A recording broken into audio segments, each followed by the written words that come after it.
धर्मनिरपेक्ष लोकतंत्रात्मक गणराज्य बनाने के लिए तथा उसके समस्त नागरिकों को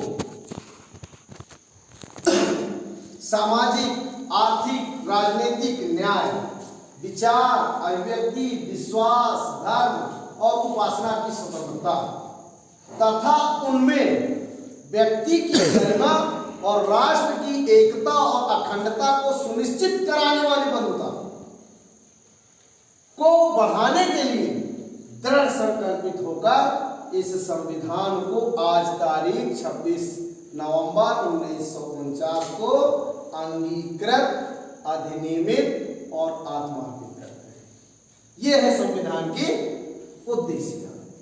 अब आप लोग तो ऐसे ही पल्ले पढ़ा नहीं होगा, मेरे किसी को नहीं पढ़ते थे, बहुत कठिन शब्द है ना, पर इसके कुछ शब्द हैं उस पर मैं आप लोगों को बता देता हूँ। पहला प्रश्न हमारा बनता है कि हम भारत के लोग भारत को कैसा राष्ट्र बनाने के लिए संविधान को अंगीकृत, अधिनियमित और आत्मार्पित किए। तो कैसा राष्ट्र बनाने के लिए लिख लेंगे बेटा, उसको बाद में पहले सुन लो कौन सा है ना, विवेचना समझ लो उसका। हम भारत के लोग भारत को कैसा राष्ट्र बनाने के लिए संविधान को अंगीकृत, अधिनियमित और आत्मार्पित किए हैं। तो उसमें से 5 प्रकार के मूल्य हैं।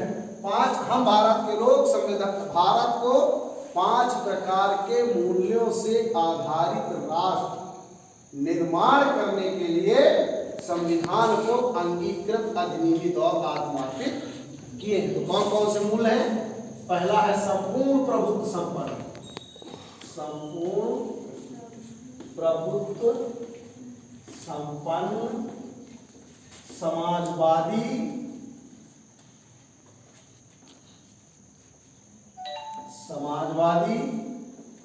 धर्मनिरपेक्ष,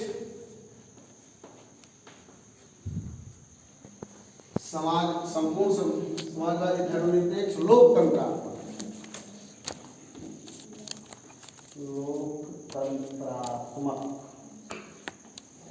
गणराज्य। ये 5 प्रकार के मूल्यों पर आधारित राष्ट्र निर्माण करने के लिए हम भारत के लोग भारत के संविधान को अंगीकृत, अधिनियमित और आत्मार्पित किए। संपूर्ण प्रभुत्व संपन्न मतलब ऐसा राष्ट्र जिसमें किसी दूसरे राष्ट्र का किसी भी प्रकार का कोई हस्तक्षेप ना हो, मतलब अपना पूरा निर्णय स्वतः ले, ये संपूर्ण प्रभुत्व संपन्न। समाजवादी, ये बहुत महत्वपूर्ण शब्द है। इसको हमको, ये जो शब्द है ये हमारे लिए क्रांतिकारी शब्द है। इसको हालांकि बाद में जोड़ा लोगों ने, पर है समाजवादी का मतलब समझते होंगे आप लोग, पढ़े हो आप लोग उसमें 11वीं 12वीं उसमें है राजनीति में, राजनीति के भाई नहीं। समाजवादी का मतलब राष्ट्र के समस्त आय के स्रोत और उसका वितरण समाज के अधीन होना चाहिए, मतलब राष्ट्र के अधीन होना चाहिए। जो आज पूरा जो इनकम है जो दूसरे मतलब पूंजीपतियों के हाथ में जा रहा है, जो हमारी पूरी संपत्तियां पूंजीपतियों के हाथ में बेची जा रही है, वो समाजवादी विचारधारा के विपरीत। मतलब जो आज सत्ता में बैठा हुआ नालायक है वो हमारे आपके हक अधिकार को बेच रहा है, हमको गुलाम बना रहा है, और वो संविधान के उद्देशिका के विपरीत। हमको ये मानना चाहिए कि वो संविधान के द्रोही है। समाजवादी का मतलब होता है आय और आय के वितरण में समाज का नियंत्रण होना चाहिए, राष्ट्र और राज्य का नियंत्रण होना चाहिए। जो ये पूंजीवाद चल रहा है, निजीकरण जो चल रहा है, वो समाजवाद के खिलाफ, और समाजवाद संविधान में है। तो जो ऐसा कर रहा है वो संविधान के खिलाफ है, हमारे आपके हक अधिकार का सत्यानाश कर रहा है। धर्मनिरपेक्ष शब्द आप लोग समझो, मतलब राष्ट्र का, राज्य का कोई निर्धारित धर्म नहीं होगा। लेकिन यहाँ का मुख्यमंत्री, प्रधानमंत्री घंटा बजाने जा रहा है, मंदिरों का उद्घाटन कर रहा है, इसका मतलब वो भी गलत कर रहा है। संविधान को वो नहीं मान रहा है, संविधान के जो नियम शर्त हैं उनको पूरी तरह वो मानता तो क्यों जाता? प्रधानमंत्री को मंदिरों का उद्घाटन करने का कोई अधिकार नहीं है। संविधान धर्मनिरपेक्ष है और प्रधानमंत्री राष्ट्रपति पद जो होता है वो संविधान निर्मित है, कोई हवा का पद नहीं है, संवैधानिक पद है ये। राष्ट्रपति को नहीं जाना चाहिए, उद्घाटन करने तो नहीं जाना चाहिए।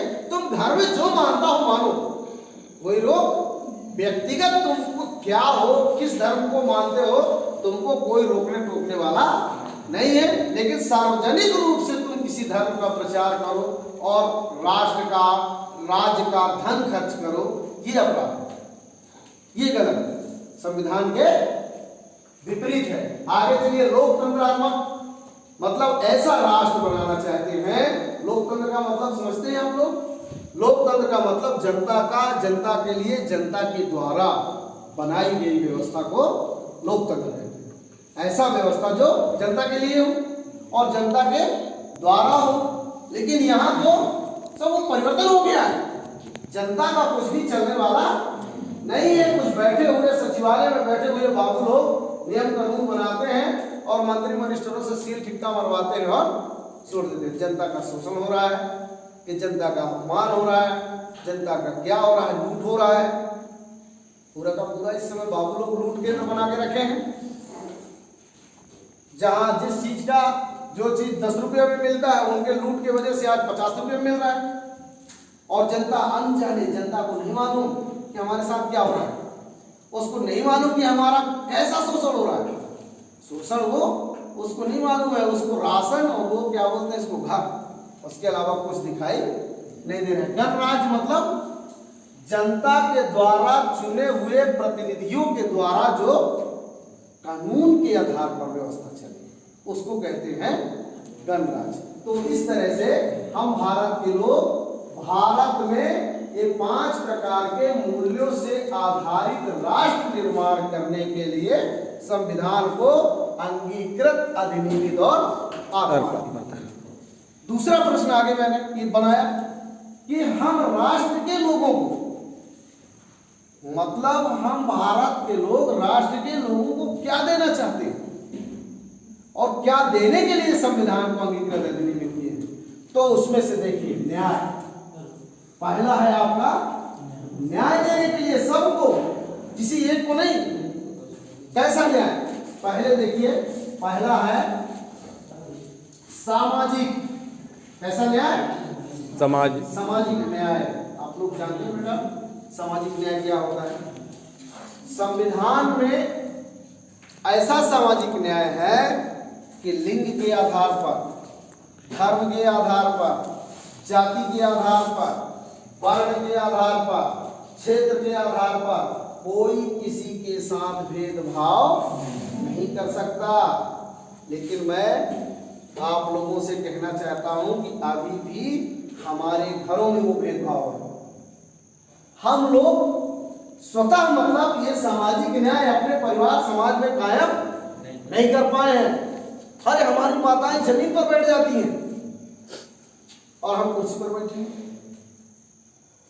अभी हम सामाजिक न्याय से बहुत दूर हैं। हमारी घर की पत्नियां, बहुएं, उनके साथ हम न्याय नहीं कर पा रहे। न्याय कैसा? बराबरी का न्याय, बराबरी में बैठाना, बराबरी में उनका हक अधिकार समझना, ऐसा न्याय होना चाहिए। किसी भी प्रकार का कोई अपमान